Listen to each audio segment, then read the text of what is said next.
Well, God created the law of attraction for the soul law of attractions, so that we could get rid of the facade and also eventually get rid of all of the injuries and eventually become the real you, the real self. That's what God created us to be, the real self. And so every single thing about this law of attraction that operates upon your soul, which is the most powerful operation that it has upon individuals, is to focus us on removing these things from us and eventually honing us down to being the person that we were created to be. And that person actually is also going to be the best person we could ever be. Right?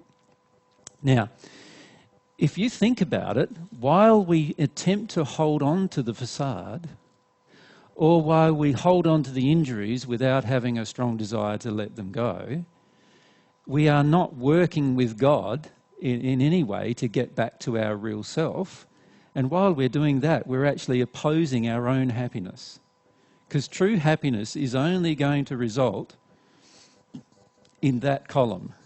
That's the time when we're going to be sincerely happy, when we're being our real self all the time, without any limitations.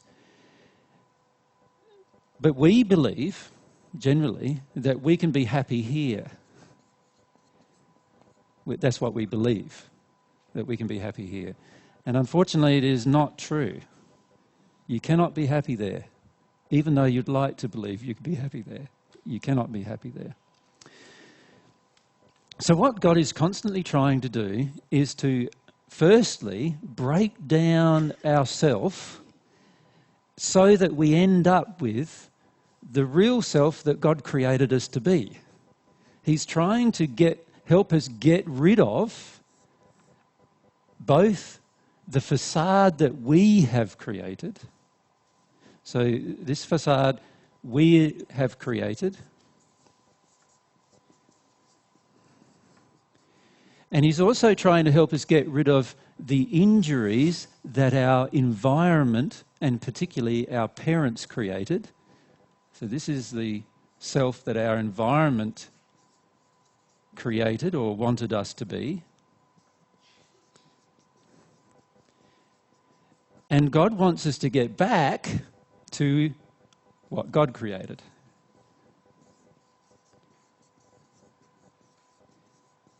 Can you see that? Now, what I would like to do today during this discussion is I would like to help you through some examples. I'd like to help you through some examples that will help you expose within yourself how much you want to hold on to this person, the person you created. Right?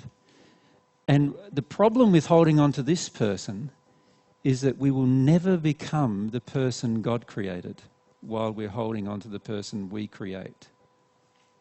And often we created this person to avoid those things. We hold on to this person to avoid what our environment created that is inside of us. And when you think about it, most of us, when we start going through this process of realising who we are often initially very resistive to seeing who we are, because we believe that if we're not this person, the facade person who we created, then it means that we're this person, the injured person that our environment created. And we don't conceive that there is a third possibility, this possibility, in that place. We are so afraid that if we don't hold on to this, that we'll become this permanently, that we never conceive that we can be this, the real happy self that God created. Right? But God knows that we can be this. Even when we are not aware, God knows that we can be this. And so God has constructed the universe for you to become this. So every law that God created that operates upon your soul was purposefully created by God in order for you to become this. Right?